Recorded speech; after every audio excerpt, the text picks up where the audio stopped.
দেখেন ভেনেজুয়েলার কি অবস্থা। রাশিয়া এবং চীনের সাথে খুবই ভালো সম্পর্ক ছিল, কিন্তু এই বিপদের সময় তারা কোনো রকম প্রতিক্রিয়াই দেখালো না দেশের প্রতি। অন্যদিকে ঠিক তেমনি ইরান ইসরায়েল সংঘর্ষে রাশিয়া কোনোভাবেই ইরানকে সমর্থন জানায়নি, চীনও না।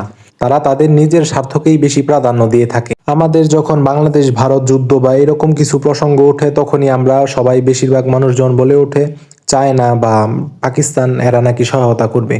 আসলে বিপদে পড়লে নিজের যা সক্ষমতা তাই কাজে আসে। এটার জলজান্ত প্রমাণ হলো ভেনেজুয়েলা এবং ইরান ইসরায়েল যুদ্ধ, যেখানে ইরানকে রাশিয়া কোনোভাবেই সহায়তা করেনি। আর অন্যদিকে ভেনেজুয়েলা তো দেখলেনি, সামরিক দিক দিয়ে এয়ার ডিফেন্স সিস্টেম সবকিছু একদম নষ্ট হয়ে গেছে। অথচ দীর্ঘ 2-3 মাসের মধ্যেই রাশিয়া থেকে ভেনেজুয়েলা বিভিন্ন রকম সামরিক সরঞ্জাম নিয়েছে। এমনকি ভেনেজুয়েলার প্রেসিডেন্ট আগের দিন রাতে আটক হওয়ার চীনের রাষ্ট্রদূতের সাথে বৈঠক পর্যন্ত করেন।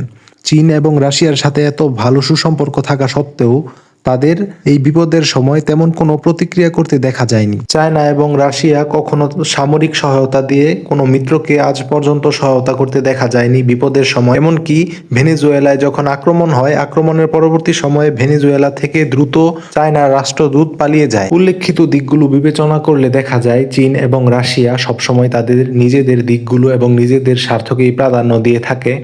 বাকি কোনো মিত্র যদি বিপদে পড়ে তাহলে তারা সোশ্যাল মিডিয়ায় কিছু পোস্ট করেই থেমে যায়।